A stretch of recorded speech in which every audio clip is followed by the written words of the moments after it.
Welcome to this book discussion on doing sociology. Despite its steady growth during the post-independence period, agriculture in India has been progressively shrinking in terms of its contribution to the national income. However, it continues to provide a source of livelihood and employment to a large proportion of Indians. Its social worth, even in 21st century India, remains far greater than its economic value. Given its demographic and social weight, it remains crucial for policymakers. Further, in countries like India and the larger universe of the global south, agrarian economies function within a variety of complex relational structures shaped by local histories and the broader processes of their political economies. Thus, the question of agrarian change is as much about social transformation as it is about economic growth.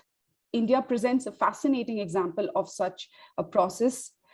Despite a common political history, trajectories of agrarian change vary widely across regions of this country. And this volume, Agrarian Change in India, is a selection of seminal readings published in the Economic and Political Weekly by some of the leading scholars of the field. They present extensive and in-depth research on agrarian economy, its social structures, and their transformations over the past century. And this book is an invaluable resource for students, teachers, researchers, and policy actors. Also, readers who wish to understand the fascinating and complex dynamics of the Indian agrarian scene and its contemporary history. We are very glad to have with us today the editor of the book, Professor Surinder Jodhka. Professor Jodhka teaches at the Center for Studies in Social Systems, Jawaharlal Nehru University. His research interests include the dynamics of rural transformations and agrarian change, social inequalities, old and new, and their reproduction, the social life of caste, and the varied modes of its articulation in the contemporary Indian context. He has published several books and articles. Some of his publications include The Indian Middle Class, published by the OUP in 2016, Caste in Contemporary India by Routledge in 2015, Interrogating India's Modernity in 2013. Some of his very recent co-edited books include India's Villages in the 21st Century, Revisits and Revisions, and Mapping the Elite, Power, Privilege, and Inequality. We also have with us two contributors to the volume, Dr. Richa Kumar and Dr. Mekhla Krishnamurthy.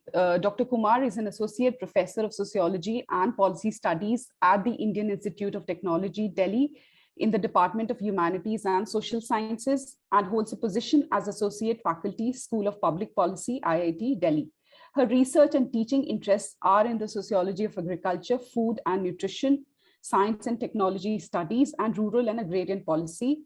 She is the co-author of the book of State of Rural and Agrarian India Report 2020, and her current research is on the impact of monoculture farming on farm systems, the environment, and human health.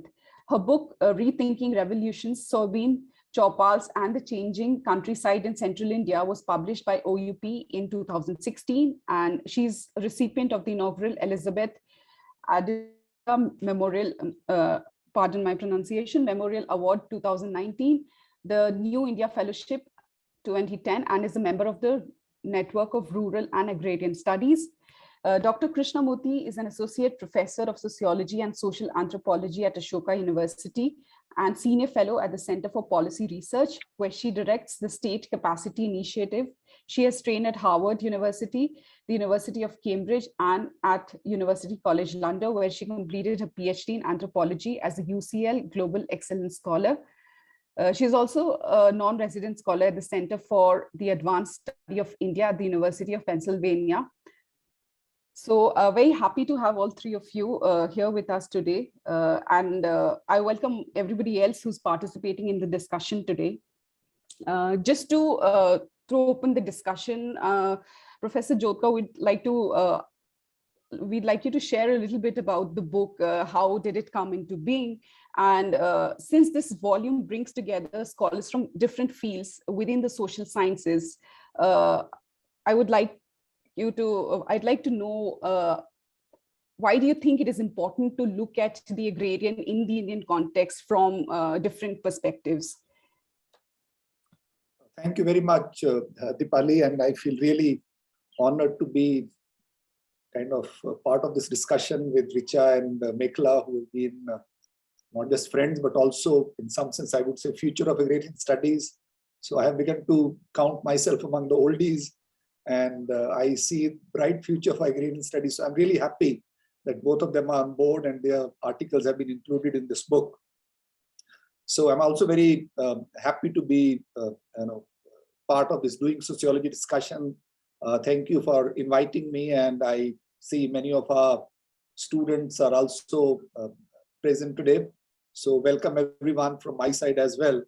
Since we don't have a physical meeting and we should have had a formal book release, so this is the book, I think, physical copy. I am the only one who has physical copy, and that is kind of part of the history of this book, which I'm going to. Oh, you also have a physical copy. Great, Mekhla, thank you for buying it. I know publishers have a copy, and that was the deal that they'll always. This is what research budgets have to sometimes be used for, is to buy the books in which we are all published. But yeah, so great to have. Yeah, so there's a long history behind this book, and the series, as you can see on one side of the book, reading on the economy, polity, and society. So these are articles from this journal called Economic and Political Weekly. And if we have to write history of agrarian studies in India, or social science research in India, or even of India as a nation state, I think one chapter will have to be given to Economic and Political Weekly. It's such an important journal, which started in 1950s as Economic Weekly. Talking about Economic and Political Weekly, I think initially it was kind of called Economic Weekly, and economic was a very mainstream kind of title, and that was directly addressing the policymakers and planning commission and stuff like that. And initially, as we all know, the first generation of social anthropologists published their brief village studies in that journal. And this book, in some sense, is also part of this series, as I said earlier. But these two books were planned together: Handbook of Rural India, which has all those essays which were initially published in EPW or Economic Weekly by social anthropologists, and M. N. Srinivas had put them together. All of us, when we start doing sociology or anthropology of India, we begin with this short book of M. N. Srinivas, India's Villages. So Political Weekly, I think the word political is very critical, because I wanted to add that, because in 1950s, when India was in some sense trying to come to terms with itself, and Indian political elite at some level were also at some level not simply thinking of developing India or pushing India's economic growth.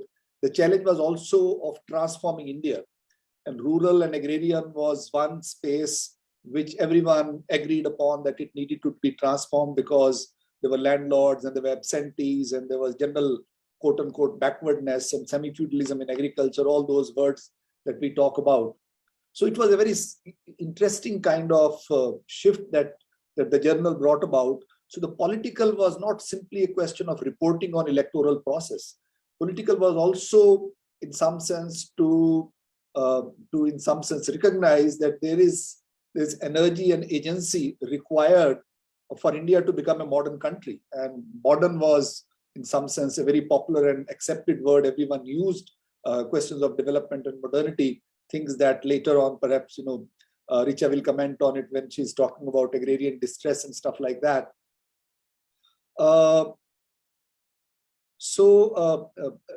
Economic and Political Weekly also started a special section called Review of Agrarian Studies. It was called Review of Agriculture. I remember my first paper in EPW, which was in 1994 or 96.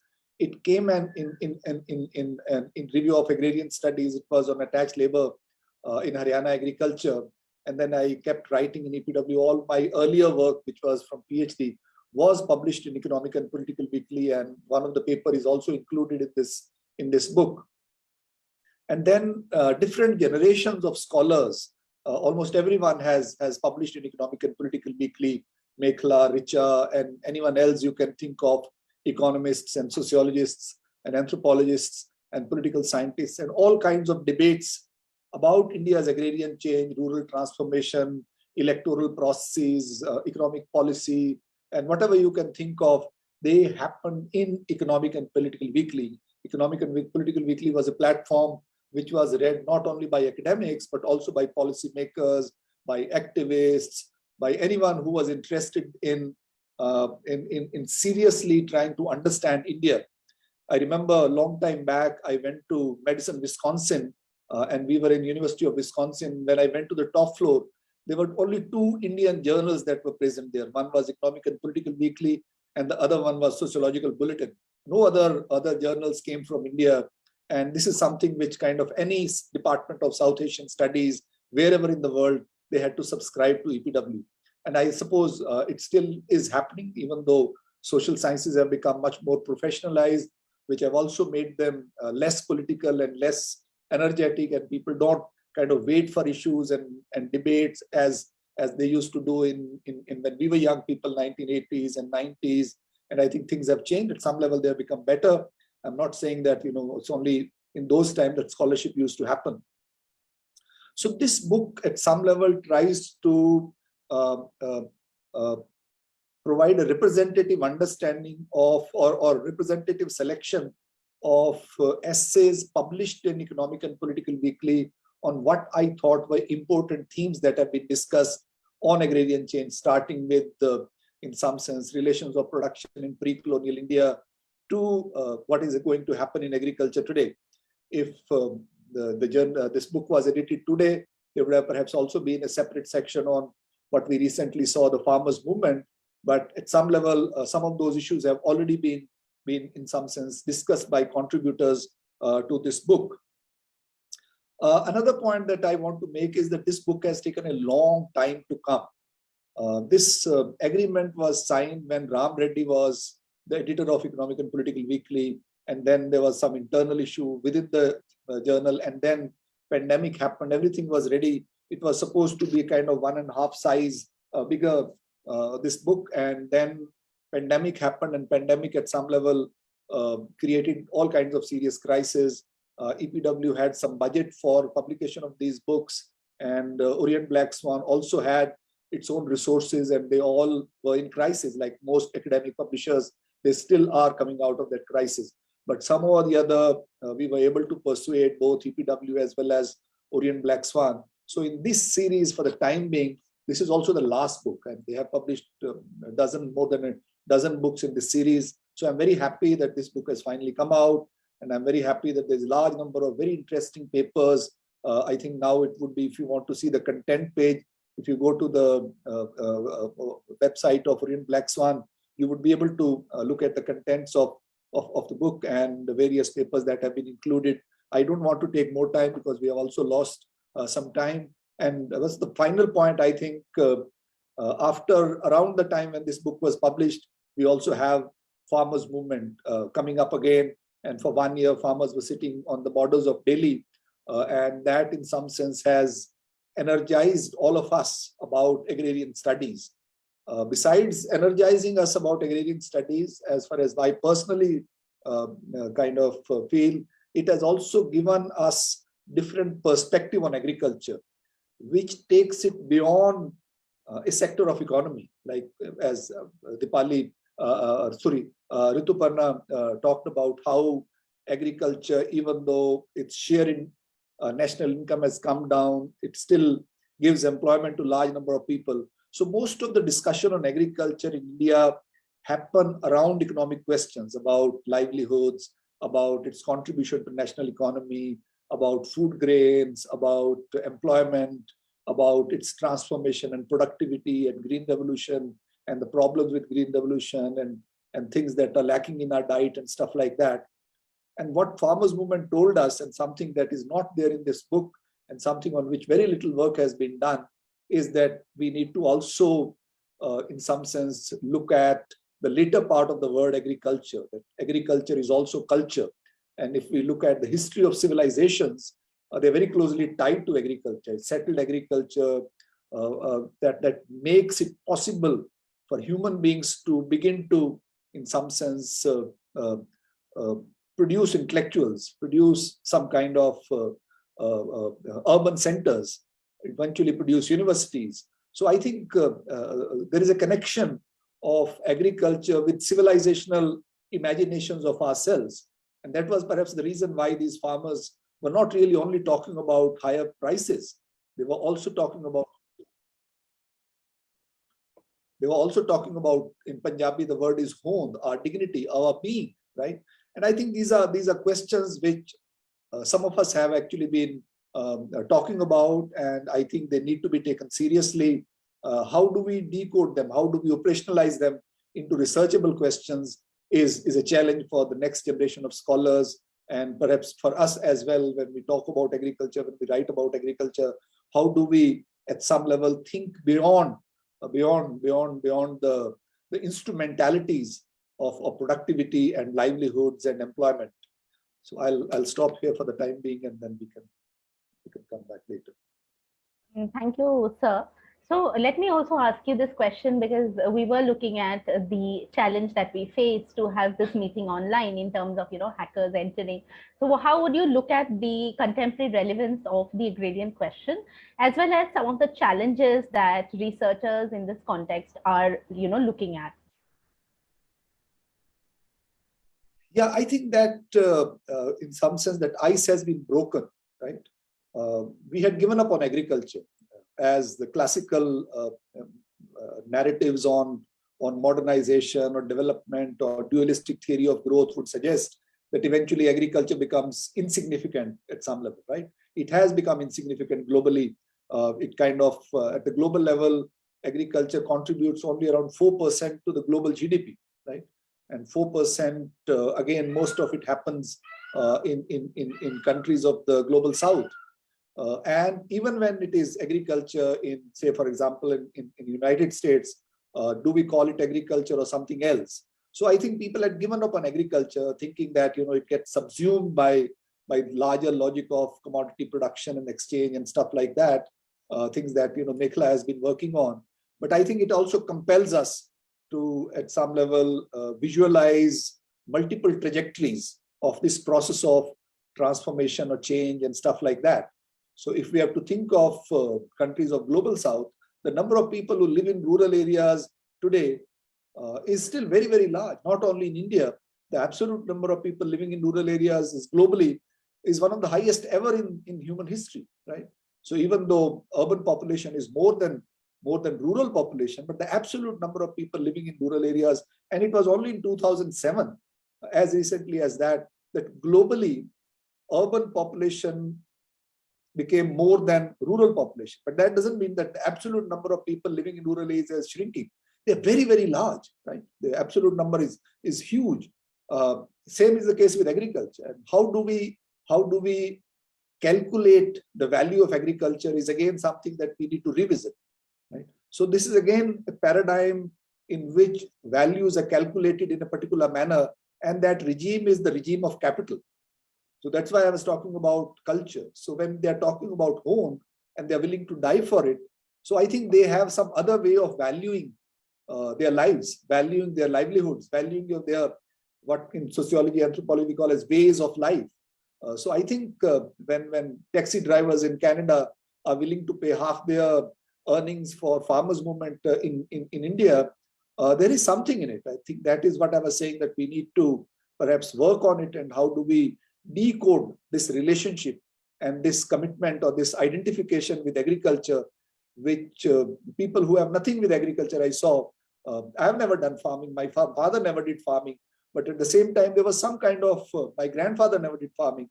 Not that there were no family members who didn't do farming, but in my own immediate family, but there was a kind of emotional connect, which maybe because of Punjab or stuff like that. But there are lots of people, I'm not talking about just myself, the kind of emotional connect it provoked, for example, in Calcutta, in Bengal, when farmers went and argued that when they tried to kind of mobilize people against the ruling party and say that because we people are dying there and you must vote for somebody who would defeat them. I think there is something that people responded to. And as I'm saying, that we don't have language for that. And we need to invent that language. And that's part of social sciences. And once we have that language, then many other realities begin to appear in front of us. Right, and thank you so much for the answer.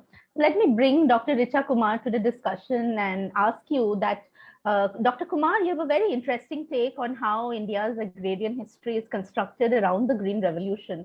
So if you could tell us a little bit more about it and why you argue on the need to look beyond that. Right. Thank you again for inviting me to be part of this session here. It's actually a privilege to be with Professor Jodhka and Mekhla on a panel.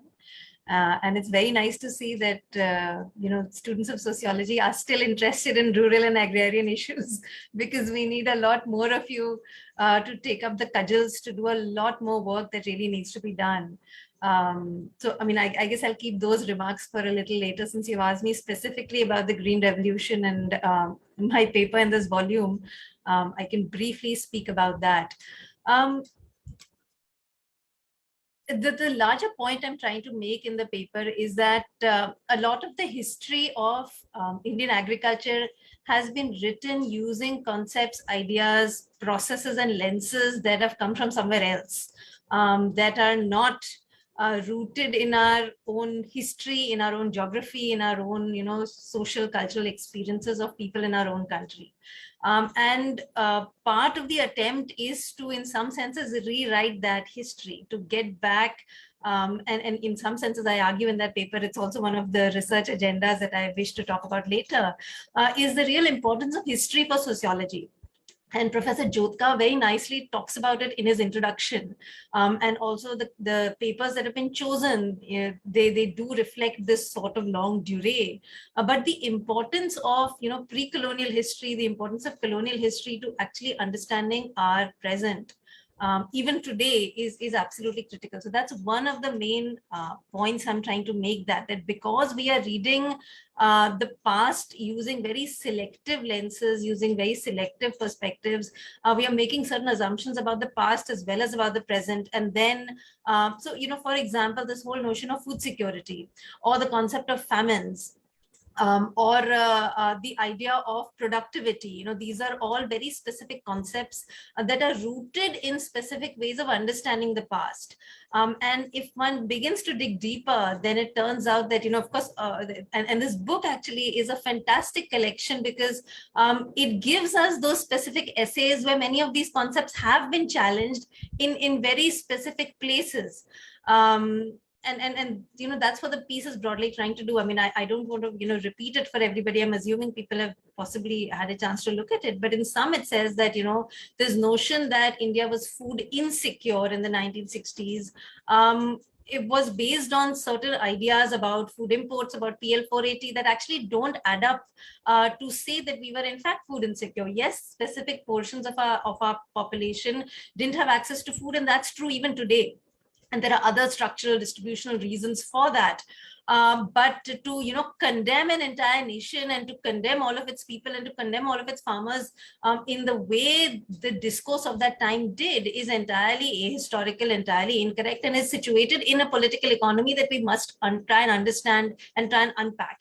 So following from that, the bigger argument I make is that the critique of the Green Revolution is not just that it was ecologically suicidal, or created greater inequality, or created a kind of technological treadmill that farmers are stuck on, but that it was basically unnecessary. It wasn't required, because it was trying to solve a problem that it was being manufactured in a particular way. That problem didn't really exist in that specific way. The problem of imports and of production, people can go back and read that stuff, and the references provide you with the original sources for much of that material, was part of a larger discourse of food insecurity and terms of trade and international relations and geopolitics that is linked to decolonization and the colonial history of the past. It's linked to racial relations, it's linked to social Darwinism, it's linked to Malthusianism, all of these concepts, again, that have longer histories, but that we need to unpack from our own point of view, from our own perspective. And the last point I want to make, again, connecting to what Professor Jodhka mentioned towards the end, which is this notion of culture. One of the things he has spoken about in the past, which I think is very important in terms of, reclaiming our own vocabulary, to describe our own condition. And of course, that R is contested, right? Whose voices and whose vocabulary, given all of the, I mean, as students of sociology, we of course understand all of that, the question of representation. But can we bring those local languages, as Professor Jodhka very nicely speaks about the farm protests and the language of the langar, or the language of a certain kind of sacrifice or of a certain kind of service? How do those concepts also fit in with the kind of sociological concepts that we see from Marx, Weber, Durkheim, right? I mean, for us, that's sort of the pinnacle, but can we look for other kinds of categories to describe and understand what we are seeing in the situations around us? I'll stop there. Thank you, Dr. Kumar. Dr. Krishnamurthy, we'd like you to come in next and talk a little bit about your chapter where you look at the grain procurement process by the government in India. So could you maybe talk to us a little bit about the shifts that we see in the government's grain procurement policy in the recent years? Yes, of course. So thank you very much. It's a real pleasure and a great privilege to be here. Like Richa, it's a great privilege to be included also in this volume. And I am very delighted to be on this panel. I've learned so much from both the work of Surinder Jodhka and Richa Kumar. And I was just thinking, before I went to the field to Harda, Richa had spent time in Dhar, in the mandis of Dhar, not far from where Harda is. And it was really wonderful, because usually when you think about going into these places, you're nervous that others should not be doing exactly the kind of research that you're doing. And actually, when I first heard Richa, I was like, why exactly am I going to this place to do exactly this? We were talking about echopals, we were talking about soybean.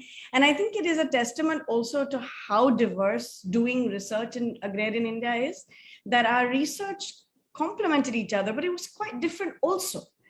And we noticed, and we sat in village and went to a mandi, we sat in mandis and went to villages, and we saw things that fit together, but also illuminated actually a part of Madhya Pradesh and two different districts, which were so diverse themselves. So you really, I always, I remember thinking in a very almost territorial sense, when you start your PhDs, you think, oh no, are you supposed to be doing research on these novel and new concepts? And I think both of us, there were more people studying malls than mandis or villages at the time we started in, 2006, 7, 8, like those years. It was all mall ethnography, retail, this, that, and, all urban and metropolitan, and finding small towns and villages was quite classical, to be honest at that point. It's very exciting to see more people do this now, and that is something that means a lot. But I think it was really a testament to see two districts quite close, similar crops, but such different stories and such similar stories.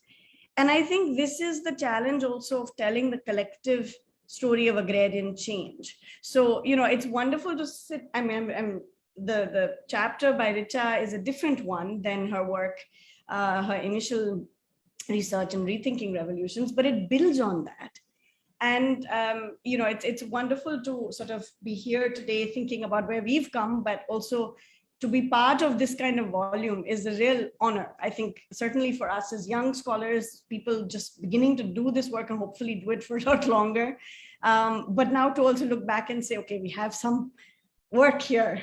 So it's really a pleasure. And I think, like Professor Jodhka said, for me, publishing, this was my first published paper, and it really meant a lot to put it in EPW. And that was the one thing I was clear about, that I would submit the first thing that I ever wanted to publish in EPW. So it was a great privilege. And it was actually a review of agriculture, special issue of that review, which we had edited with Vijay Shankar, looking at commodity markets and agricultural commodity markets. And in, states of wheat was part of that. So, just to briefly take on the point that you're making, and I'd like to make 2 points. One is, I think, the point about history. So I think it's really important to understand that the history of grain procurement in Madhya Pradesh, when we were doing research, say in 2008, when I started, was completely different from the history of grain procurement in Punjab and Haryana, or in Western UP, or in parts of AP, Tamil Nadu, Telangana, or West Bengal, which Barbara Harris White had written about that part. MP had never really sold wheat to the central pool. And neither had Chhattisgarh, sold paddy to the central pool until this point. So what Richa is saying, I think the point about history, like understanding regional variations, understanding the ways in which things have worked out. And when we talk about procurement, even in India today, and this is true through the farm law protest, and I think it did bring different sites into place. We just assumed that it's Punjab and Haryana, there's one model of procurement, everything is procured in mandis through artyas. And when I went to Madhya Pradesh, one of the first things you discover if you do base yourself in mandis is that artyas did exist, kacha artyas, between farmers and traders in these mandis, grain mandis. They still exist in vegetable mandis. They have a different role to play in sabzi mandis. But in grain mandis, they did exist in the 1980s, up to mid-1980s. And then there was very forceful government action along with a change in production relations that meant that these artyas were forcibly removed from this market. And I remember when I was telling scholars of Punjab and Haryana, they just said, no, it's not possible. And I was like, no, I'm telling you, there are no kacha artyas in these mandis. We've sat there and done open auctions, and they're not done in the FUDs one after the other. And even if they're done in the FUDs, they're not done in the same manner. And they just refused. And I was thinking, wow, like our imaginations are very different. So to tell the story of wheat procurement in Madhya Pradesh meant you had to actually explain that markets themselves look different. And that procurement happened, and interestingly, in the first year of procurement, it happened through traders in 2008. By 2009, it shifted to the primary agricultural cooperative societies. Completely different dynamics emerged in the market that time. The reason why, the reputation of FCI, I remember farmers in Hadda refusing to sell to the FCI guy who had landed up there and demanded that farmers buy from him. And they said, yeah, FCI, FBI, CBI, कौन आया है यहाँ? हम MP Markfed को ही बेचेंगे, right? And so, there were local agencies. It was a completely different dynamic. But it was also an example of the center and the state and their tussles sort of working themselves out. And so the frame that I use, and I think this is something that sociologists can bring out, because we do ethnographic research and we do field work, is the logistical life of procurement. It's we pay very little attention. And I think Richa's work has also constantly pointed out, whether it's assaying, whether it's how we look at quality, how we look at the technical specifications, how we weigh, how we store, the bags we use to store. I remember that the bags, they come rolled up in these dense, quite moist kattas, and then they're left out to dry. So they lose moisture and they lose weight. But the calculation is done differently. And so you don't know where that weight loss has actually gone. Then grain is left out in the sun. It loses weight, and it gains weight in different places as at certain points in the process.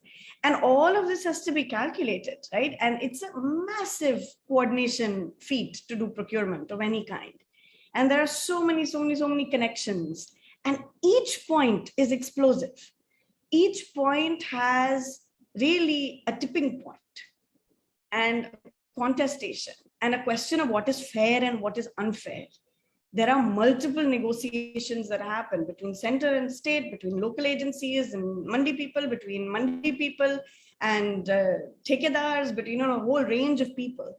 The dynamics changed so powerfully when the state entered the market that traders sat out largely for wheat season for several years. And they would say, no, pehle kisan ek fasal lete the, ab hum ek fasal le rahe, because the state has come, right? And now we are out of the market for this one season. They went to other markets. They went to other places nearby. They started buying from farmers and selling to the state. They did all kinds of things, right? But we have these grand understandings of corruption and rent seeking and processes without very little understanding of the ways in which the material and the political actually interact.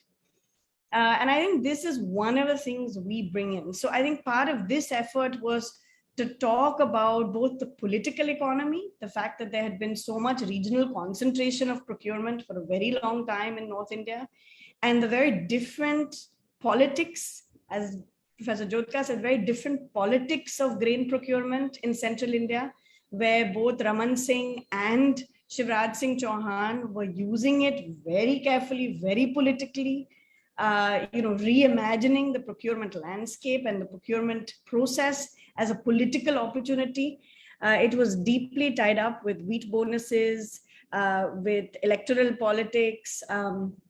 People in the mandi used to vote, joke, depending on how important the election is for the state government, right? So panchayat elections ke saal mein, you will get 100 rupee bonus. State elections, you'll get 100 rupee bonus, but Lok Sabha elections where you'll get 50 rupee bonus, maybe 25 rupee bonus, because it doesn't matter so much of the state government.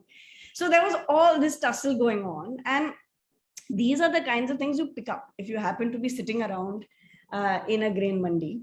I think what both Richa and Professor Jodhka have talked about is that if we want to have new conceptual frameworks, and I think this is the one observation I had reading the book, and I'd love to hear what Professor Jodhka thinks. I actually think, the section on conceptual frames, actually each chapter also offers, at least nascently, the possibility of a different conceptual frame.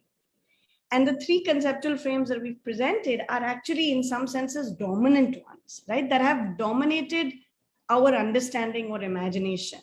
But I think the essays, including your own at the end, challenge each those dominant conceptual frames. They kind of prize them open to other possibilities of how to think. And one of them, in this case of this piece on wheat, was the moral economy. It was reopening another historian, E.P. Thompson's way of thinking about what is legitimate and what is illegitimate. But it also draws on the anthropology of infrastructure and materiality to give a charge to what actually these processes mean. And what the contest is. And these are both material, and as all of us I think have mentioned, but more than material, right? They are actually, there's political and social currents in all of this. And so I think the book offers, the conceptual frames are to tell you, I think, how agrarian studies and agrarian change has been conceptualized. And you'll see the strength of that because land repeats again and again, in so much of the work.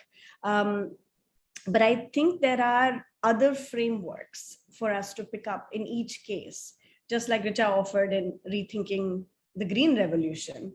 There are other ways in which we must think about history. And there are other ways in which we must think about ideas and about thinking about where the sources of these new ideas could come from.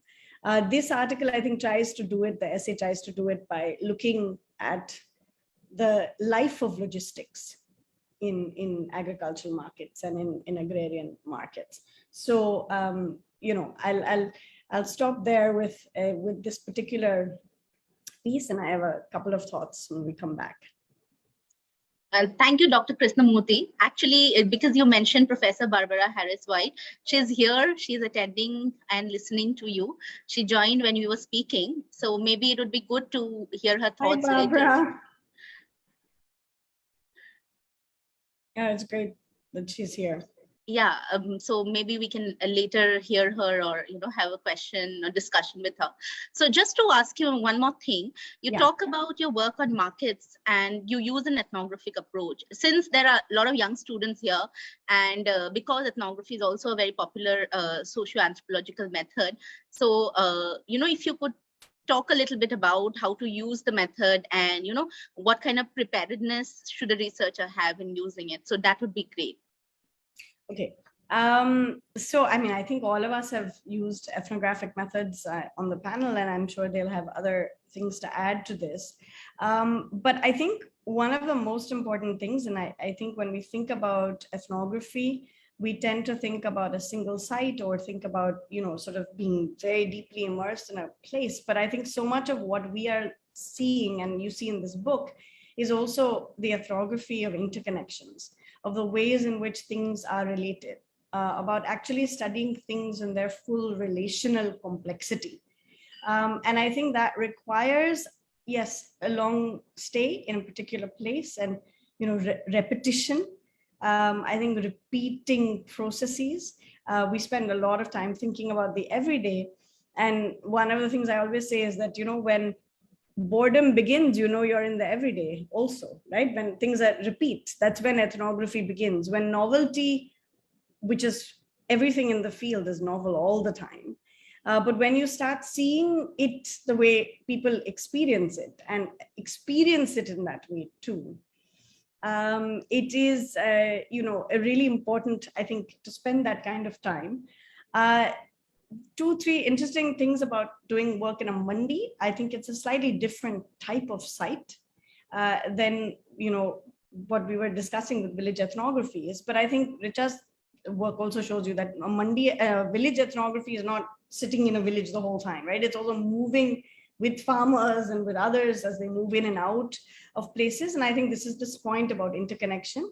I think a lot of attention to repetition, to daily practices. So for me in the mandi, understanding how weights were taken, understanding how auctions run, understanding how, quality is assayed, how things are stocked and stored, like what I was saying with logistical life, you pay attention to these sorts of processes, and then you spend time over seasons.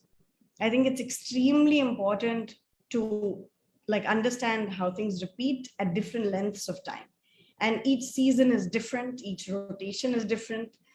So I think understanding things over time. And I think, of course, Barbara's work shows us the value of long duration work, of repeating then over cycles and over decades, and actually being able to go back and repeat again and again. And I think, Professor Jodhka, you've also done research where, you've returned many, many years later and decades later and followed very, very systematically.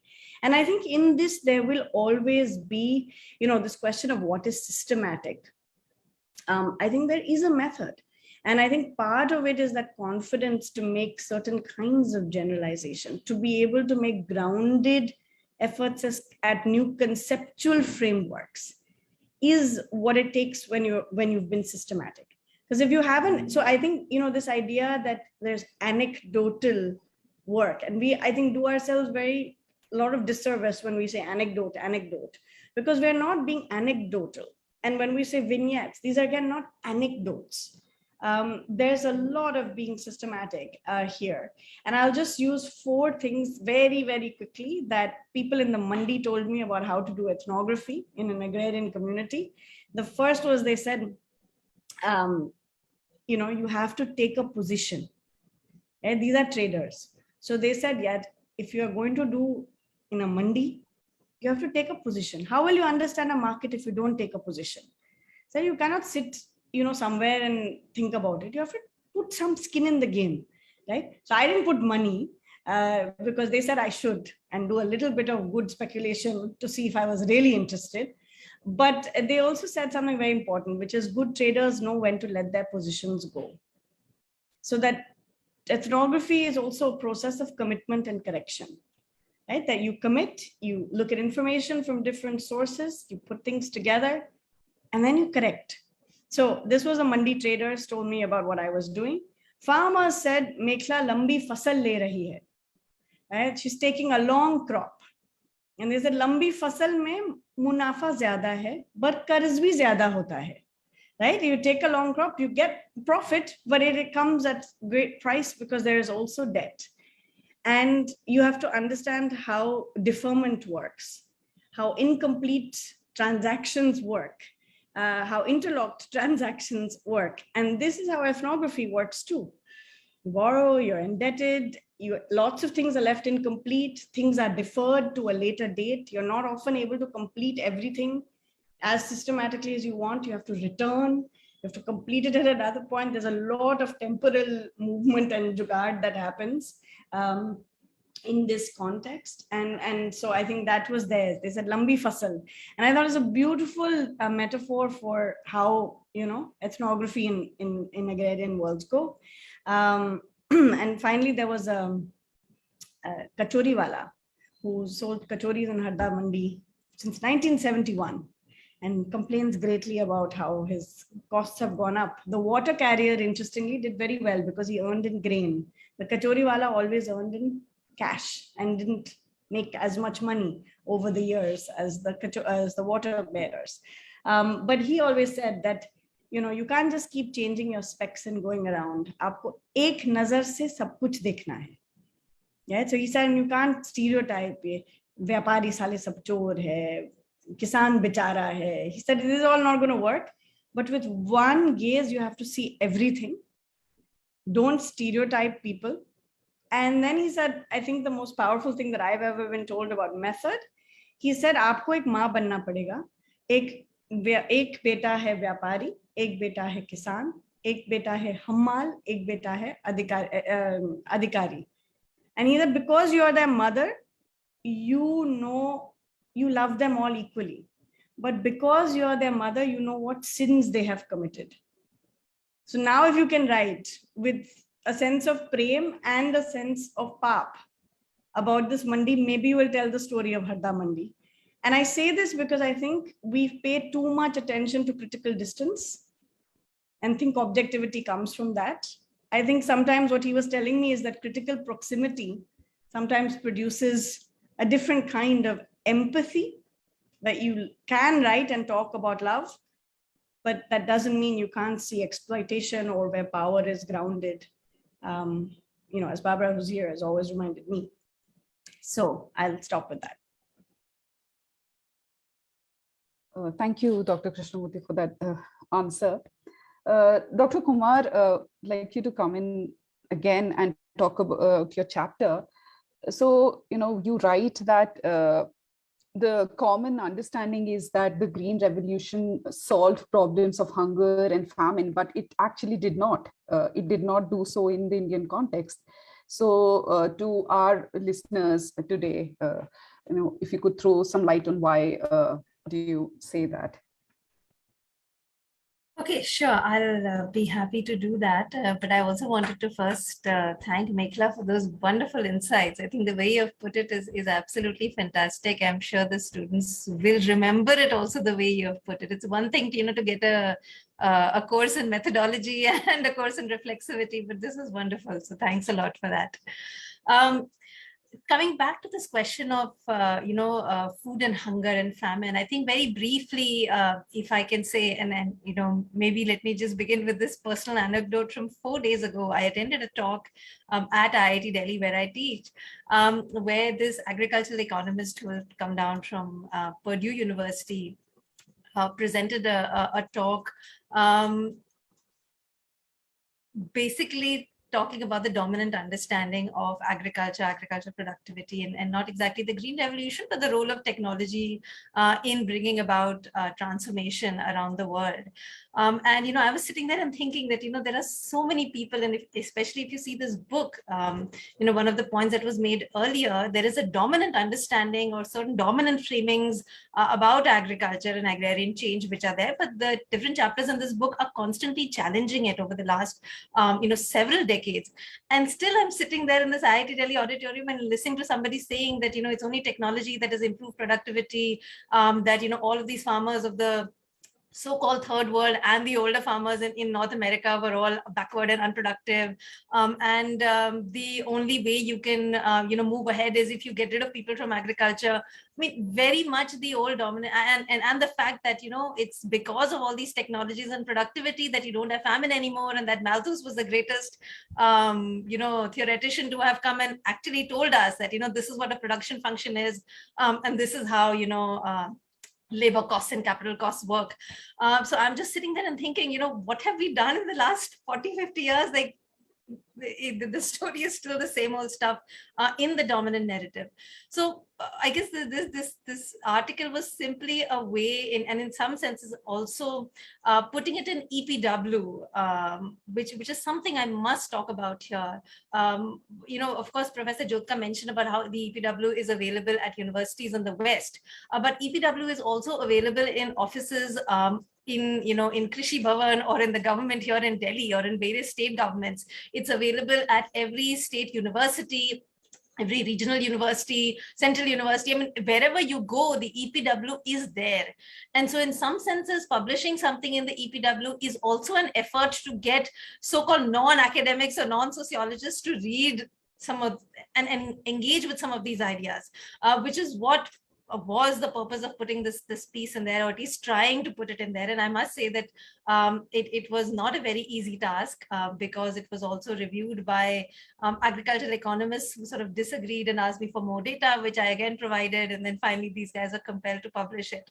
But which I'm glad it happened. Not that I don't think it has made any dent in the dominant understanding, but let me quickly come to that. So the point is that if we look at the idea of food insecurity, the notion was that India in the 1950s and 60s was importing a great deal of quote unquote food. It was essentially wheat, predominantly from the United States under the PL 480, and it was supplying this to our ration shop system, which was again predominantly located in the industrial belt. Typically, it was the ration shop system had been started in World War II, during World War II by the British, because they wanted to procure food supplies for the army fighting in the war as well as for their own urban centers. And that is what we sort of inherited after independence. And we were then supplying that food system, the rationing system, with imported PL 480 wheat. And the existence of those imports was sort of assumed, or it was equated with the fact that, oh, if India doesn't have these imports, or India is importing because it doesn't have enough food that its own farmers are producing to feed its own population. And if one goes back to the debates of that time, it turns out that we are importing PL 480 wheat in years when there is actually overproduction of food grain, or too much production. Prices are falling and we are still importing wheat. We are not importing as much wheat in the years where, and this is data from the 1950s, when we may actually need it. I mean, it's sort of this bizarre lack of a relationship between actual production and imports. And then there is this entire edifice of surplus states and deficit states that we have inherited from the British, thanks to this rationing system that they had set up. And there are these complicated logistical challenges about procuring food from states that are producing enough of it and supplying it to states that don't have enough of it, again, broadly through the rationing system. So all in all, it turns out that and then what you also see over time in the 1960s is that the existence of these imports, as has been seen in many other countries of the world in analysis which is done of food aid. So the PL 480 was part of the larger food aid system, that any kind of food imports depress domestic prices and they create disincentives for our own farmers to grow these things. So you see some of these trends coming together, and then this material is effectively used to describe a situation of food insecurity. And the classical example of that is when rice and wheat are the two crops that are chosen as the staples of India, and then the data is coalesced around these two crops. But if you actually look back at what people were eating at that point of time, so 1965 statistics that I share in the paper, that we had 10 million tons of wheat, which is what is sort of compared that, oh, we only had 10 million tons of wheat and 500 million people, how are we going to feed ourselves? But we had 30 million tons of millets that we were growing the same year, and we had 40 million tons of rice. And so, we had 70 more million tons of just food grains, not to mention everything else that was a very important part of people's diets, which is oil seeds, pulses, fruits, vegetables, a whole kind of other kinds of things. Forget, we're not even thinking about meat, milk, fish, various other collected foods that people got from other parts of their, vicinity.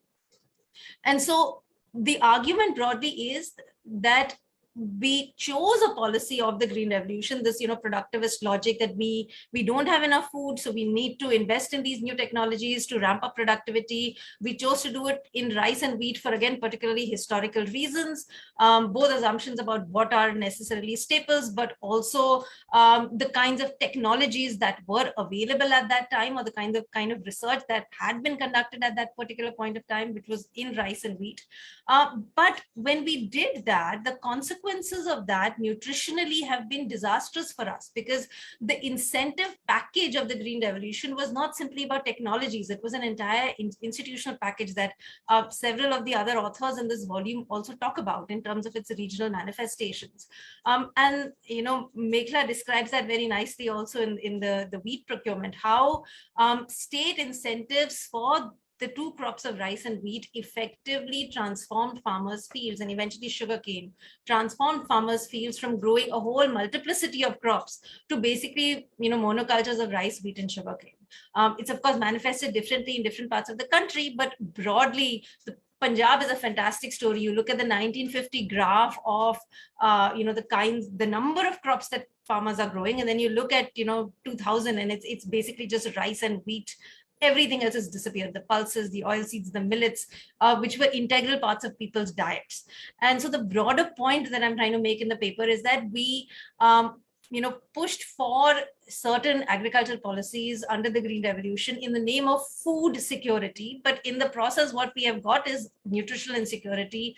And we haven't really made ourselves food secure at all, because we may have a ton of wheat and rice, a ton of wheat actually, which historically, again, was a part of elite diets. It wasn't a part of the diet of the masses across the country. But we've been importing oilseeds and pulses left, right, and center, which are really critical parts of a nutritious, balanced diet. And so we are nowhere food secure from any point of view. And now we are even grossly nutritionally insecure. I'll stop there. Right. Thank you, Dr. Kumar. So, Professor Jodhka, you also write about the Green Revolution and how a new class of the agrarian elite emerged. But things started changing by the mid-1980s. So, if you could talk about these new agrarian elites that you refer to, as well as take us through some of the changes that have happened in the agrarian, scenario. Thank you. Just a couple of things before I start answering your question. I would like Barbara to come in very briefly, if she can, if she doesn't mind, because Barbara represents the third generation. I'm the middle generation, because Barbara was also in some sense my supervisor when I was in Oxford, and I wrote that paper on book view to field view on village studies. So there is a connection that all of us have with Barbara. So, and Barbara is also there in the book. And the title of a chapter, which is written with Alpa Shah, is actually on precisely the kind of things that we are talking about. That is on resurrecting scholarship on agrarian transformations. Barbara, if you could come in for briefly, whenever you feel like coming in, we would really love to see you and hear from you, even if it is for 3-4 minutes. But if you don't want to come in, it's obviously your choice. Thanks a lot for being there and being part of this discussion. Second, just to add to, I think, what Richa was saying, there are 2-3 points which can be added to it. I think when we are talking about Green Revolution, the narrative of backwardness, it takes away politics of hunger.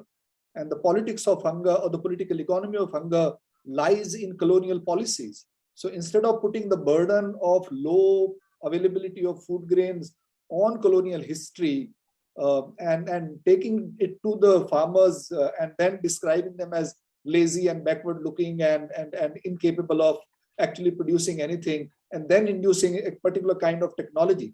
And that is the second point, which is very, very critical, and the point that in some sense Mekhla also made in many different ways, that you are reducing food only to an economic good. Food is culture. The most critical aspect of human life is livelihood, and livelihood is not an economic good. Yes, it is also economic good, but foods evolve as cultures in different regions of the world, depending on climatic conditions, depending on very serious scientific observation. What suits you, what doesn't suit you. Your grandmother, your mother, yourself, or your father will tell you, ye garmi ka mausam hai, in summer you don't eat these things. And they are absolutely right. It's just that we don't have the science to translate their wisdom, but we know that is wisdom. And that's why certain things are not eaten at certain time in certain seasons, and they actually create problems. So I think there was a reason how food cultures had evolved historically in different parts of the world. By turning this around and making it into kind of commodity exchange thing, you are actually reintroducing some kind of colonialism. And that colonialism is a political decision. That's a political push which came with modernization theory, and that's why we are so opposed to that kind of theoretical thinking about agrarian change. And that's why we are so kind of saying again and again that you need to kind of revisit that wisdom or common sense, which remains common sense. As Richa was talking about, economists, most of the mainstream economists continue to think the way they do. And it's only the sociologists, anthropologists, and there's economists like Barbara Harris White who would listen to us and who would add to or would tell us to speak like this. There are lots of economists who speak very critically about these things, but there is also mainstream wisdom which goes with the larger regime of capital. And it's not simply kind of innocence or ignorance. And I think that's the point that we are making over and over again. And I think, again, the point that Mekhla made, I would like to comment on it, is how you can pick up your concepts from your fieldwork. We think of theory and concepts as something which has to come from a French philosopher or some British history or some American Ivy League university. They are there in your field when she's talking about being like a mother and this whole critical proximity. This is a concept that ought to be in methodology textbooks. We talk about objectivity and value neutrality. This is the kind of ethnographic perspective we need to have for comparative understanding. And this is the kind of concepts that American sociologists need to use when they are studying Latin America or even when they are studying their own societies. So I think theory is everywhere. And I think theory has to be from the field. It cannot come from just kind of air and then you think, field work karna to Shudra kaam hai, and then theory, you are a great person, therefore you would only think conceptually. You can't think conceptually unless you are connected with your empirical material. We are sociologists, we are social scientists, we are anthropologists. We are not, even philosophers perhaps can't think about concepts unless they think about, Yeah, so the point that the question briefly, and then I'll request Barbara to come in, is about agrarian transformation is not simply an economic process. And as again and again, we are saying that we need to take history very seriously. And history does not end in 1947. History is also yesterday, right? And that's where the question that you're talking about is very critical. 1980s was very different when we talk about agrarian class relations and agrarian caste relations and agrarian gender relations and agrarian and urban relations. And they were articulated very differently. So there was a class of rich cultivators who emerged and who became, in some sense, the spokesperson for the village. And these were the what Bal Gopal described as the provincial propertied class. I think that's a very good term. Again, Bal Gopal was not even a sociologist. He was actually a mathematician. And he was all the time roaming around in villages and towns of Andhra Pradesh. And it was from there he brings in this term called provincial propertied class. And it is a valid concept, as valid as the bourgeoisie or working class or social capital is. So in order to describe agrarian relations and the kind of changes that come about in 1980s or 70s and up to 1990s, provincial propertied class is a very useful concept. But it doesn't stay with us any longer. That's what we were talking about when we are talking about farmers' movement today. They were talking about Dalits. They were talking about gender because they have no choice. They have to talk about it because that class to a large extent has dissolved. And you don't need to put in too much effort. You just need to look at the data on agrarian holding structure, and that will give you how 85%, 86% holdings are of small and marginal size. The amount of land with so-called large cultivators is very small, even absolute size. So when we are talking about land reforms today, we need to imagine them very differently, not simply in terms of redistribution, because you would not find land to redistribute in most parts of India. And who are you going to take land from? There might be some people who must still have kind of excess land and you can take it from them and distribute. But this question needs to be thought historically, not simply in a static way that land reforms have to be there, land reforms have to be there. Unless you contextualize, unless you historicize, these questions don't make sense. Same is the case with provincial property class.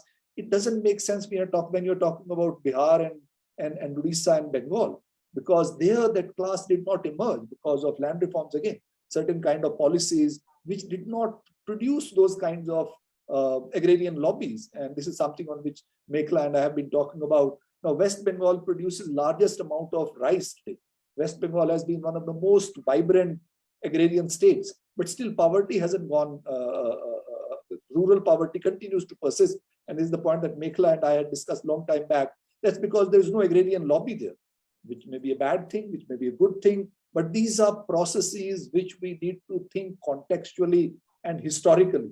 So we can't just think of provincial property class as a kind of grand category which would be valid everywhere.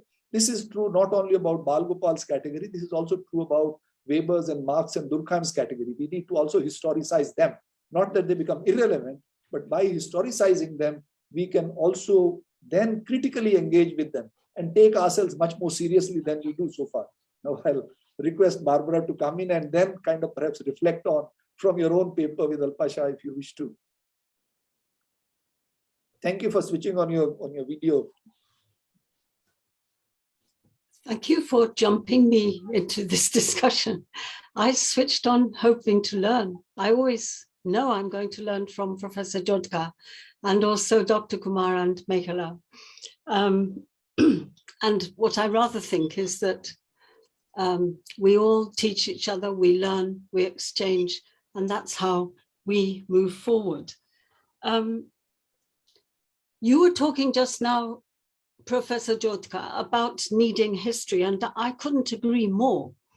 But if you start reading history before 1947, and you compare it with what is written about agrarian change after 1947, you will find that the topics of concern are different, and the source material is different. It's the same snake pit, the same fights about theory and concept, but the historical method is different from the methods of social science. And I would just put a plea in for the difficulties of trying to join before independence and after independence in a smooth, historicized way, because the way history approaches agrarian change and the way sociology and economics would approach it is very different. I think it's a tough call, and I admire hugely people who are doing it. Yeah, Alpa and I called for a resurrection of scholarship. And perhaps I could talk spontaneously about two aspects. And they're both aspects of actually existing agrarian change. One is the small and marginal farmer, the petty commodity producer. When Malcolm Darling was talking about the Punjab present in prosperity and debt in 1926, and the Royal Commission on Agriculture came out 2 years later, to my astonishment, they are saying things about agrarian structure which people are saying now. They're saying that the vast majority of holdings were unviably small, right? This is a huge challenge to scholarship, because we tend to take the unviable smallness of current day land holdings and relate it to theories of differentiation that haven't happened. Pat Knight talks about a perverse transformation that preserves petty production. Petty production has been theorized in a number of ways. Firstly, as something that's transient. Well, clearly, if it's lasted 100 years, it's not transient. Secondly, it's been theorized as disguised wage work. Well, again, if this tiny holding has held its own over 100 years, it's not wage work, even if it depends on wage work elsewhere. Thirdly, it's described as an autonomous form. And that, again, is something that we must resurrect scholarship on to discover why it is that smaller marginal holdings have persisted for 100 years of transformation. Of course, the difference is that there are 5 times as many people living on the land as there were 100 years ago. And exactly what it is that supports the viability or makes these land holdings tick over and reproduce themselves has changed enormously over the 100 years. I think we need to resurrect scholarship on smaller marginal holdings, not just to celebrate them as some of the literature does, or to predict that they should be destroyed, as I think the corporate capitalist move now would want to do, but to seek to understand how it is that they persist. Then on markets, markets have always been a residual. It's sort of in Anglo-Saxon scholarship, agricultural product markets rather than labor or credit have been something for nerds. Mekhla is a chief nerd in this respect. And it wasn't until I looked at French scholarship that I discovered that distribution and production were regarded as equals and feeding back into interrelating spheres of the economy.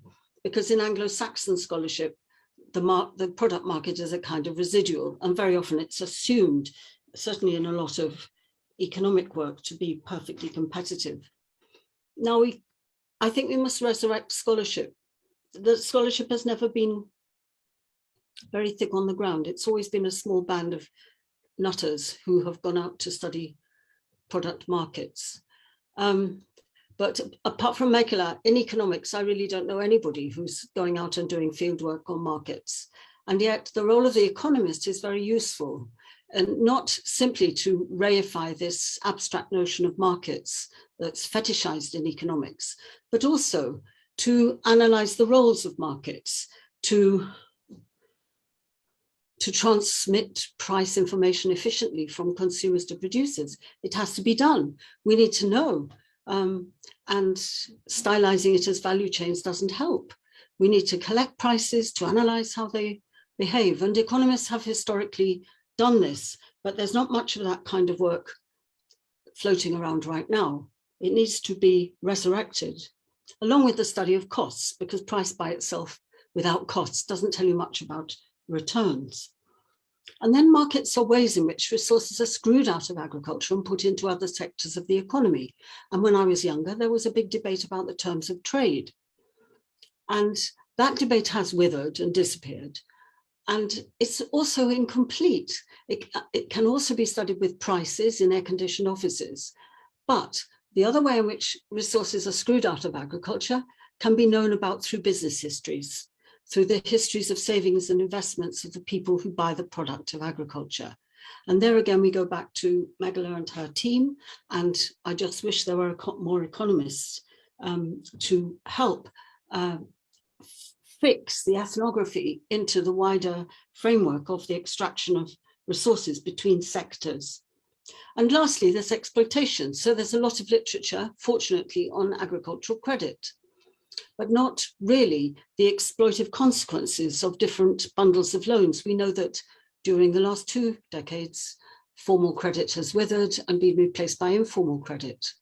We need to know more about credit. We need to know more about the exploitation of labor, the classic definition of exploitation, and labor through sharecropping and labor through interlocked contracts. All those old debates, I think, are as relevant now as they were.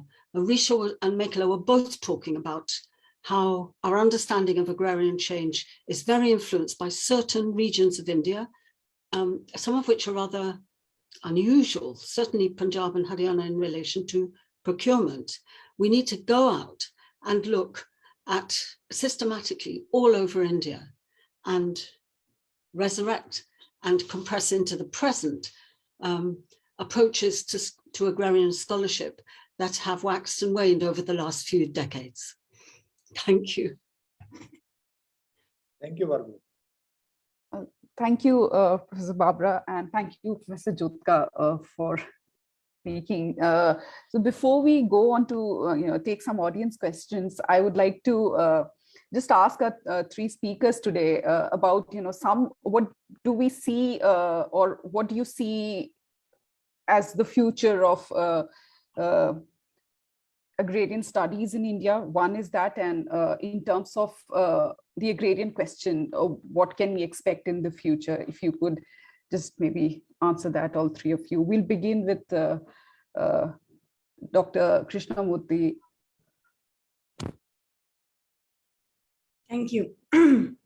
No, so I think there's a big agenda, and I think Richa at the beginning also talked about sort of helping us map some of that. So I'm eager to hear from her, as well as Professor Jodhka. But I want to end with something, at least for Professor Jodhka, this will be something we have literally said, I think, in every single one of our meetings together on this. And I think in NRAS, we've talked about it as well. But since the volume is called Agrarian Change, I think it's really important, and that its twin volume is also rural, about rural India. I think it's very important to remember, and something we've all talked about, and I think, Barbara's comments today about petty producers and small farmers, it's just very, very important. I was thinking, it's really the unviable smallness of being, like, what does it mean to exist at that size, but to persist and reproduce and continue to exist, right? So we have to remember two things, that, and they're related, that the rural has always been more than agriculture. And that is an old history, but it is still true remarkably today. And that people coexist in all of these forms. It hasn't been that story of moving, the structural transformation that people are still imagining. And the farm laws debate also, the imagination behind those laws was also continuing to imagine a particular kind of structural transformation that is to happen. And I think there's a second, which is that the agrarian has always been more than rural. And I think that is something that is there in this book, but that we need to take very seriously. Is small towns, are Mandi towns, is the nature. And I think, David Ludden always says this in his book, that for the longest time in Indian history, urbanization happened within agriculture. Right. So we need to understand this. And when we talk about agrarian India, include those of us who eat food, which is everybody, and the cities. So Delhi, you cannot think about Delhi as not an agrarian city, or Mumbai for that matter. These are deeply agrarian cities in different parts of them, as much as they are political capitals and financial capitals and commerce and manufacturing, all these other things happen. So I think that this is very important, understanding these. And we always talk about rural-urban linkages in a different context, but I think there's very little like food systems, agricultural commodity circulation, the movement of people, political movements that help us see these connections, but also absolutely crucially, these non-agrarian investments and where they flow, and land and other kinds of flows that are happening, and the ways in which labor is moving, education is moving, healthcare seeking is moving. These are all tying people together, and it is very much an agrarian question too, right? So I think it is really important that we put this very clearly. And for me, I think the big challenge, and I think, again, the way in which our conceptual framework for diversification completely, is missing so many things. This word itself, we think about diversification as much as we think of petty commodity production or smallness or small and marginal farmers as unviable. We think about diversification pretty uncritically in terms of what it means and how it is to be achieved, and the relationships between scale and state investments and public investments and diversified diets and diversified cropping patterns. And, we have all these big terms, and we forget that when people do well in agriculture, they tend to move out of agriculture and make all kinds of investments. And when people do badly in agriculture, they move out of agriculture while holding on to agriculture as well. And there is distress and there is surplus, and we need to understand these. And I think these terms mean something very different today than they did at different points. And I think, so recently I tried to attempt this in a piece on, Indian agriculture and its contradictions. And I think this is, for me at least, where we need a lot more imagination, a lot methodological creativity. I think this is where actually historians and economists and sociologists and anthropologists and geographers, we all need to think about the structural transformation challenge. Not what it's going to be, but how are we going to even imagine the possibilities? Because India is not going to transform the way there's some textbook transformation. So what does it mean, right? And what kind of violence is involved too? Because, not to transform in the industrial revolution mode was violent. this is also different forms of violence and different forms of possibility and different forms of life and energy as well. So I think this imagination of what does it actually mean, what are the terms of engagement that different people have with this process, how households are changing, the ways in which these dynamics are, where is accumulation actually happening. I think this point about understanding costs better, we don't do enough on this. We don't understand income. Our data is a mess all over the place. And yet we are able to tell these rich stories and we're telling larger trends. So I think the challenge now is how do you tell the present, but also think about that imagination. What are we looking at? What are the possibilities? And what is this, and it's going to be varied and vast across India. It's going to be very diverse. It's not going, and we're still working out all this federalism, center state dynamics, decentralization.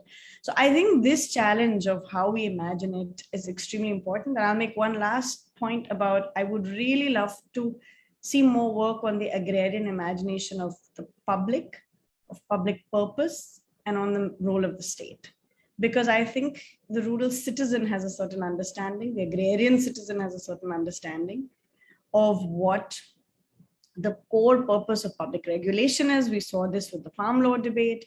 We see it with demands for procurement and social security, the idea of welfare, but also the idea of employment and guarantee. And it's all changed over time with NREGA, with many other, with the Food Security Act. We've seen the lifeline, we've seen its challenges, but I think we don't engage enough with what the actual imagination that people have for what are public institutions for, what do they work, what is the, and it's not about whether they work or not, whether they're politically captured or not, because that gives you both grounds for a lot of pessimism and some optimism, but it's what they imagine them to be. And I think this commitment back to public purpose is also extremely important. Public purpose has become a very cynical term used to acquire land and effectively justify all kinds of things. I think we need a new understanding of what it means to have a state and what it means to have public institutions. And I think actually agrarian, those connected with agrarian worlds have a lot to tell us about that. Thank you. Thank you. So Dr. Kumar, if you would answer those same questions, what futures are we looking towards in terms of agrarian studies in India, as well as the agrarian situation or question? Okay, I'll take off from what Mekhla already said. She's very nicely, highlighted the fact that one has to look at the rural broadly and, understand the agrarian in relation to a larger rural, I think, which is a very, very important. Professor Jodhka was one of the earliest people who was highlighting this almost a decade ago as to how, we are so narrowly stuck. And so, which is why, the agrarian question must be a broader question, not just about agriculture. And within that, if you actually go back to history, say 400, 500 years ago to pre-colonial India, the diversity of occupations that we had in the quote unquote rural space. And again, I think this whole rural urban designations need to be unpacked. These categories need to be unpacked, not simply in terms of, what current understandings or statist understandings may be, but even historically in terms of people's lived experiences, the multiplicity of occupations of the same household at different points of time in the season. I mean, it's not just a quote unquote modern phenomenon. We go back in history and there is all kinds of diversity and variability that we see that transformed over time. And so to understand the agrarian question again as a broader rural question, not so much of transition. I think we need to get out of these narratives of transition and understand, as Mekhla is saying, meaning in place and meaning in geography, meaning across within the larger context of history. Nobody's transitioning from anywhere to any place. In some ways, that entire narrative of transition goes back to a certain kind of hierarchy of understanding the world, and we need to move beyond that. But in terms of the other questions in terms of a research agenda, that's sort of what I thought I came in some senses with, what should be a new agenda of research for critical agrarian studies and for sociologists of agriculture today. And Mekhla has already mentioned two very important points that I did want to speak about. One is the intersection of agriculture, food, and health.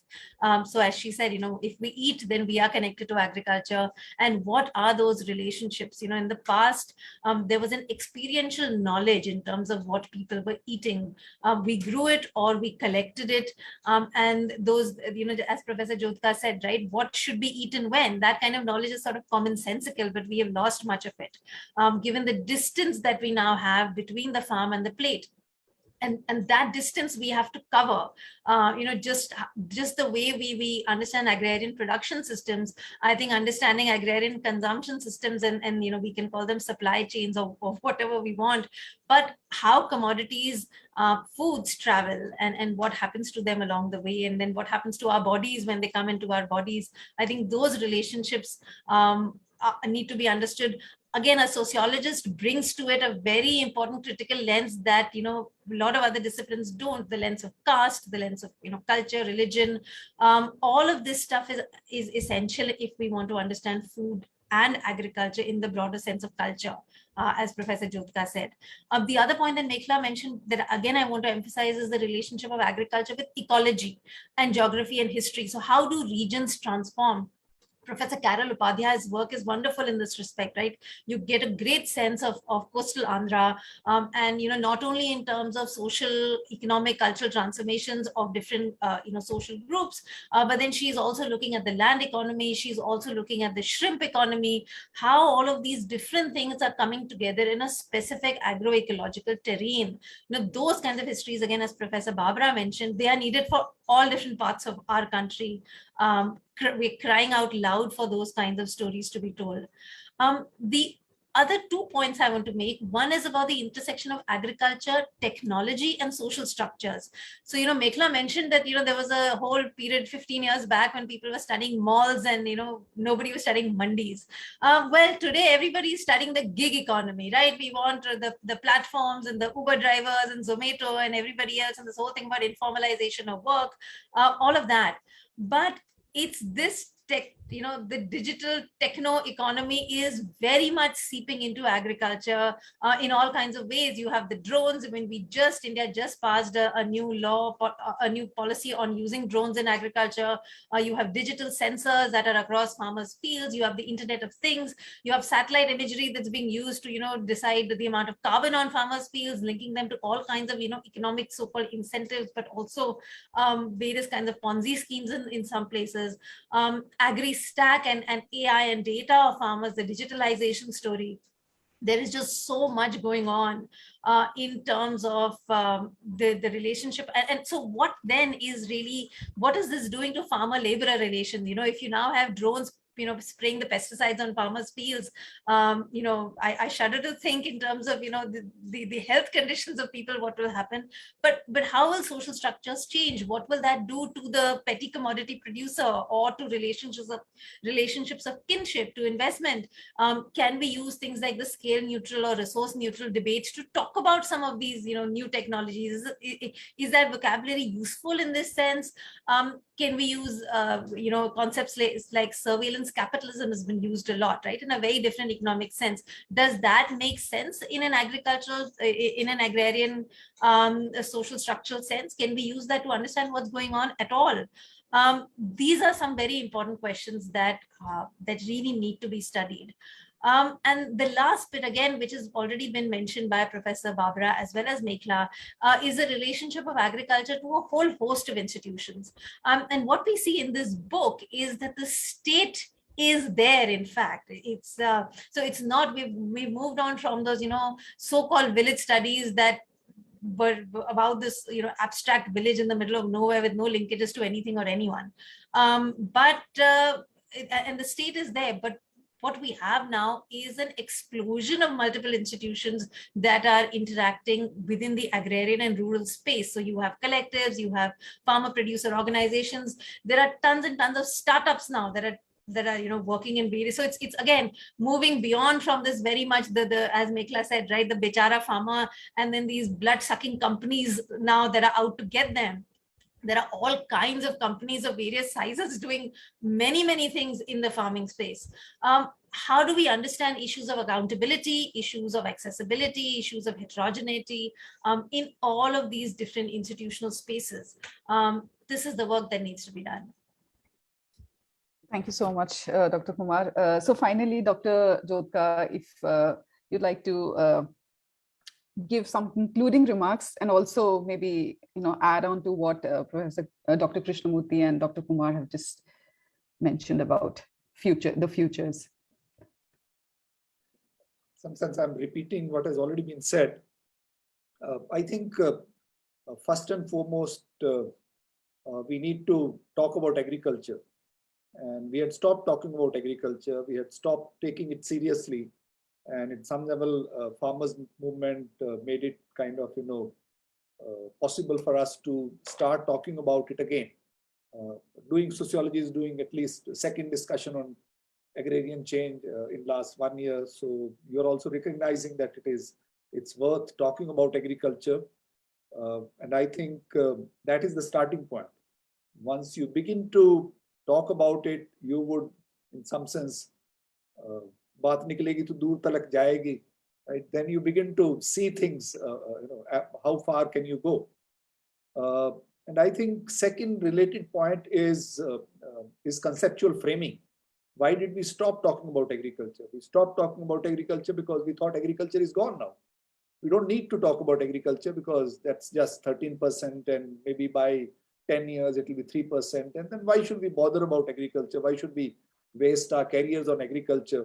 And I think we should also critically recognize that these conceptual frameworks with which we have been working, with which we have been teaching, textbooks of sociology, economics, geography, all these are, in some sense, colonial agendas. The binaries of rural and urban, the binaries of agrarian industrial, the binaries of tradition and modern, the way in which they have been accepted by the Indian elite, including the social science intellectual elite, they are basically same kind of imperialist or colonial kind of agendas, which we find useful in some sense. Middle class, urban middle class in India, Western educated urban middle class does enjoy that hegemonic position in relation to the rural, because you frame rural as ignorant, as backward, as incapable of thinking for herself, and therefore you need an educated person from the city to tell you what is good for you. So I think that kind of framing in terms of binaries, and those binaries are then structured hierarchically, and their hierarchy is taken for granted. When we think about rural and urban, we automatically visualize rural as yesterday and urban as tomorrow, right? So I think this hierarchy needs to be broken down to realities. And as Mekhla was referring to David Ludden's work, urbanization does not come to India from Britain. India had more urban population in the 18th, early 19th century when British come here than the total population of Great Britain. India was not, and cities have existed parallelly with the villages forever, historically. You go any time back in history, cities and villages have existed parallelly, and they have interacted with each other, and together they have formed regional social formations, political formations. And I think this is where, again, the point that both of the earlier discussants have again and again made, we need to decolonize our minds. And we need to say that it is decolonization. I'm not arguing for nativism. I'm talking about a new kind of comparative sociology where we can see things critical, historically, and attribute a specific causation to them politically. It's not simply a question of, our learning later and stuff like that. And it is then, again, point that has already been made, when we begin to reimagine our own pasts and our own presents differently, outside that not that we don't need to interact with the West. Many of our own understanding comes from writings of scholars who are based in West. We are not in that sense nativist, but once you expand your imagination, you would see many more things. How is Zomato related to agriculture? Richa was talking about this whole kind of digital world. It also imagines the rural. It also imagines agrarian. It also integrates everything into it. but then we don't even see those things. We don't see them because we don't have categories or we don't wish to see them. And I think that is where the challenge lies. And I think it's an exciting moment. And I'm happy that you had this discussion. And this is also evident that our meeting was bombed. And the fact that most of the people who joined 2 hours back, nearly 2 hours back, are still there. And I'm happy that that discussion has gone. I'm very happy with the way it has gone on. But we can take some discussion questions also for another 10 minutes or so. Right. Thank you so much, sir. So we will take some audience questions and we'll end in about 10 minutes. So before we take some questions, I'd just like to mention Doing Sociology had also interviewed Professor Jodhka again on the agrarian issues in India. So you can go to our website or our YouTube channel. We had also interviewed Professor B.B. Mohanty, who's also contributed to this book. So to the audiences and our viewers, please go and find those interviews.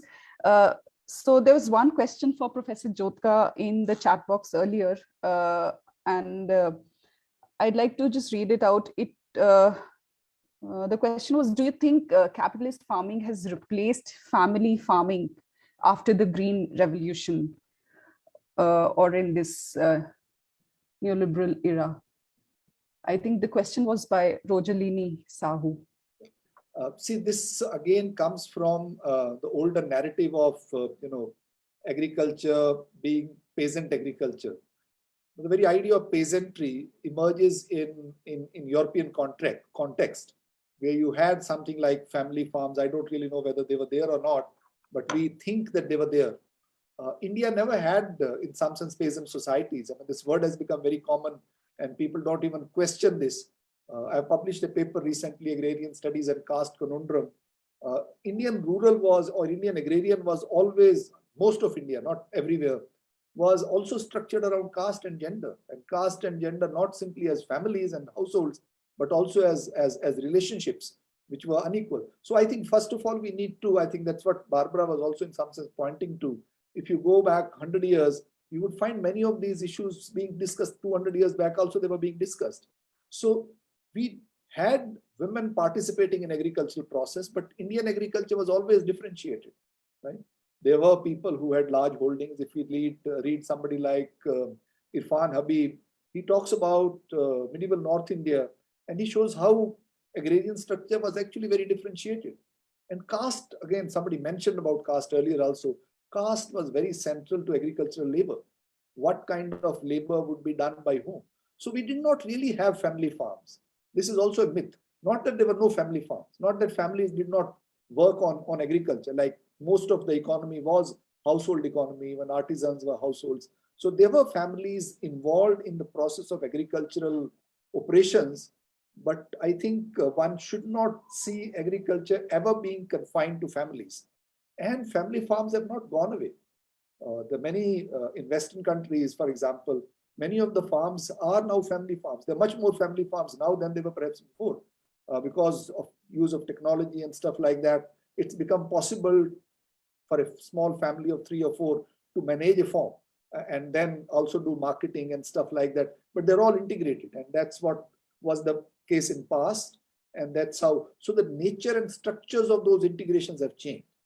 And obviously many people have moved out of agriculture. Even moving out of agriculture needs to be empirically studied. And I think that was point Mekhla was making earlier. Moving out of agriculture does not mean that you actually move out of agriculture. That's why agriculture lives on. That's what she was saying. Agriculture is much bigger than rural, and rural is much bigger than agriculture. When we say agriculture is much bigger than rural, we then need to reimagine the relationships that people have with their lands, even when they never go back to the village. Or many of them have very clear instrumental relationship. As I think Satyendra was talking about in one of the presentation earlier, that these young people, they come to cities, take up some jobs, and these jobs don't really pay them very well. So you go back to the village, bring your food from there, your grain from there, and then you remain organically linked to that kind of economy. So there are many other issues, and these have not been even framed as questions. So empirically, we don't really give them the weight of being worth investigating. And that's the point I'm making, that once you begin to talk, baat nikalegi to fir dur tak jayegi. So once we begin to talk about it, you would find many questions which are agrarian questions. We should not talk only in terms of mode of production debate and farmers and suicides. And I think these are important questions, but at the same time, agriculture can be expanded and opened up at many moments and at many points. Thank you, sir. There is one more question by Rojalini. You've not mentioned who the question is addressed to. I think it is addressed to Dr. Kumar.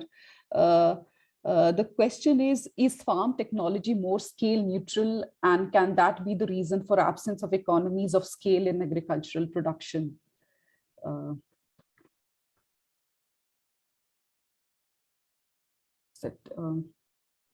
Is that question clear, or Rojalini, would you like to?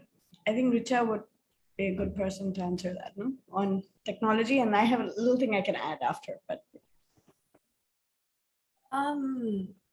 I'm not quite sure I really understand the question, but I will try and take a stab at it. I think one can see economies of scale in agricultural production in many parts of the world. I mean, Latin America, the United States are classical examples of that. A lot of it, in fact, it's fundamentally built on specific types of agricultural technologies. The one example that I keep remembering, and I also keep telling my students, is of this machine that, of a harvester machine that was created specifically in the University of California Agricultural Research System to harvest tomatoes. I'm showing my hand because there are these specific fingers that were created that should not pinch the tomato too hard, but should hold it. They should, there was a sort of visual element to it because you can't pluck the tomatoes when they are green. They have to be just about the right kind of ripeness. And then as a consequence of that technology, of course, this technology came in because the United States has historically been, again, this is a complicated debate, but has been a labor constraint. Labor has been a constraint. There's been labor shortage in that country, unlike India, where we've got surplus labor. And so a lot of these technologies were created to reduce the requirement of labor. But as this technology of this tomato hand or tomato harvesting hand came about, it turned out that it wasn't really working very well because it was pinching tomatoes and it was getting the wrong color of tomato and wrong type of tomato into the harvesting conveyor belt. And so what they did is then they re-engineered the tomato. And so then the specific varieties of tomatoes that could be harvested, that would all ripen at the same time, that would have a certain thickness on the outside. So when you actually held it with a mechanical hand, it wouldn't get punctured. Those were the tomatoes that were then specifically bred and then moved around. They became the predominant tomatoes of the American agricultural system. So the story of scale is a story certainly of technology, but also of, not just, all kinds of technologies, mechanical technologies, but also, breeding technologies, but also of a certain kind of story between capital and labor and certain kinds of investments, a relationship of agricultural knowledge production in the land grant research system with, capitalist investments in farming in a country like the United States. One can see a similar story, say, with soybean in Brazil, in Latin America.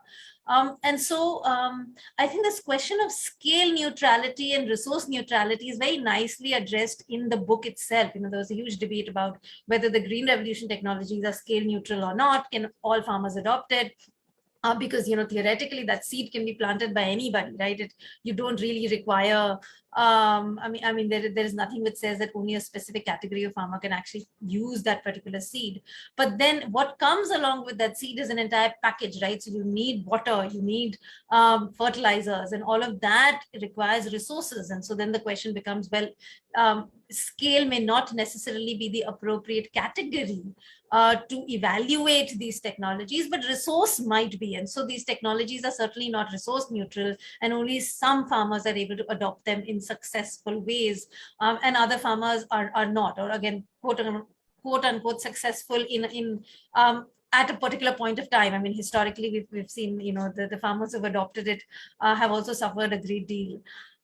So I think this question of economies of scale needs to be understood using what Mekhla said is a relational perspective. One needs to bring in the economic side of things. One needs to bring in the ecological, the characteristics of various kinds of crops and ecologies and land and soil and water into it.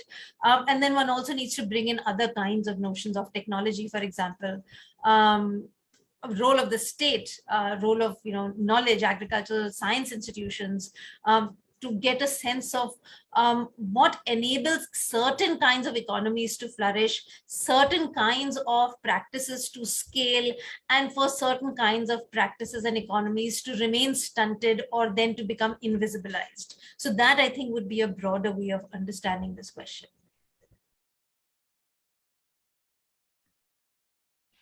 I can add just one thing to, I think, what Richa said, which is, I think, just a great way to think about the fact of two things. One is, along with the economic and the social and the political and the state, are the moral questions around technology, which are all over technology, right?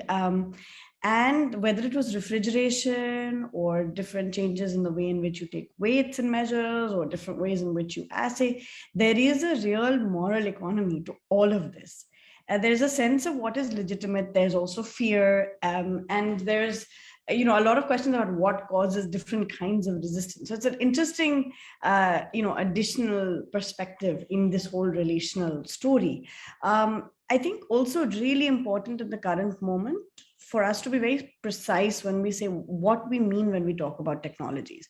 Precisely what, I think Richa was signaling earlier, today, actually people think agri-tech is technology. And there is real, the kind of logistical complexity we were talking about in states of wheat, we're talking about gunny bags, different kinds of materials. And they all involve technological change. The work that Barbara has done on milling and the way in which milling has changed over time. These are all, technological changes. There's a lot of what is otherwise sometimes called everyday technology as well. And we have sort of forgotten this, it seems, in the current moment. Technology or tech is agri-tech, and it's all digital. And there's so much focus on the digital. So I think understanding a lot of the digital work, somebody was looking at some of these agri-tech platforms, said they're all, solutions in search of a problem. One of the people, running some of these things, he said, like, I've just seen they're all solutions, but they've not understood the nature of agriculture, the nature of the problem itself that they're trying to solve, and they're being funded though. So there's a lot of value that is suddenly there in their valuations. They're raising money. And then many of them cycle back and come back to you and they're like, oh, we figure out there was this problem. And this is also why intermediaries still exist in this system. They perform very critical functions, which we don't understand very well. They de-risk very differently.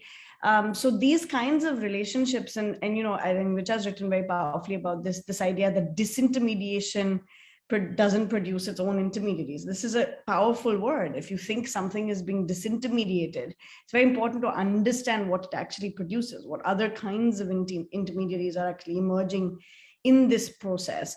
Just like we know that deregulation is usually not deregulation, as Barbara would remind us, is re-regulation in favor of capital. So in very unequal markets. So we need to understand this deregulation, disintermediation. These terms have a lot of power attached to them. And when we think about technology, we need to understand this. This is the promise of scale. It pays very little attention to low volume, high margin business. It pays very little attention to how these things actually work, the kinds of displacement. And the story is different. It's more complex. So it's not just technology, good, bad, none of that.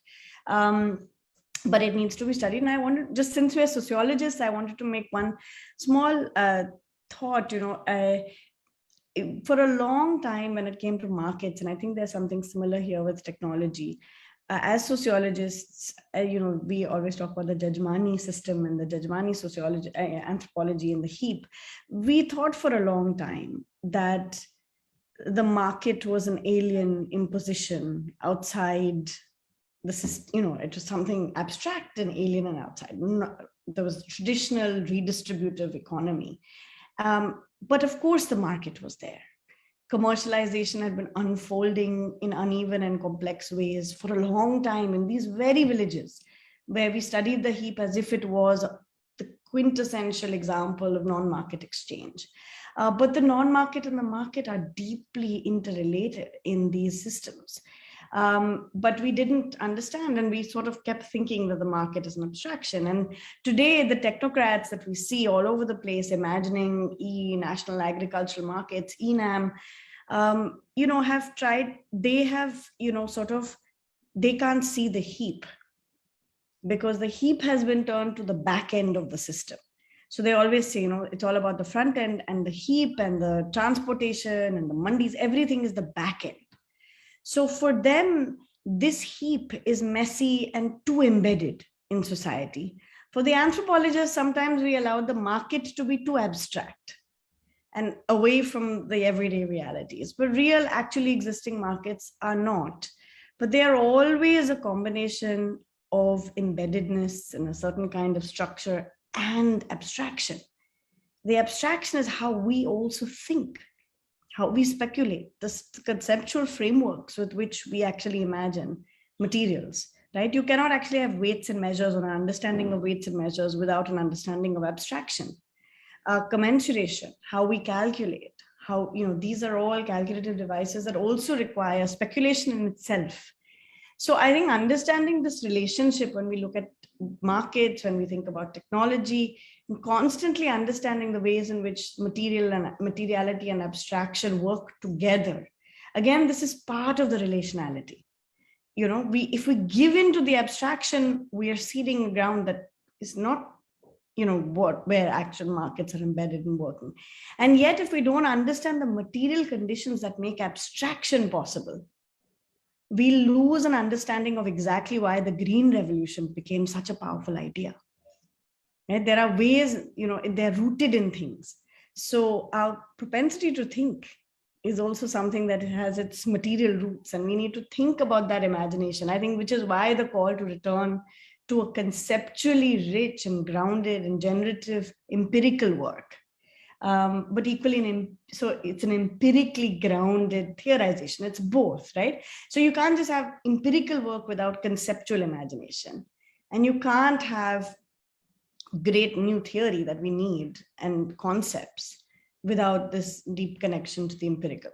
So I think whether it's with technology, whether it's with rethinking capitalism, we need to kind of do this work. I suppose this is the cultivation work we all need to do. Right. So thank you so much, Dr. Krishnamurthy, Dr. Kumar, and Professor Jodhka for joining us today, taking time out, and to all our audiences for being with us on a Saturday evening. It had been just brilliant listening to the three of you. So thank you once again from the entire Doing Sociology team. Thank you. This has been great for me also to learn and hear from the panelists and from Professor Barbara. It was a real wonderful thing that she could join. Thank you for Thank you. letting us kind of talk to each other as well. And as you would have seen, we spoke very kind of, more or less similarly, right? And that's kind of so glad that in some sense we've been thinking together, and we have also been interacting, and that's what kind of is reflected in this discussion. Thank you so much. It was really a great privilege.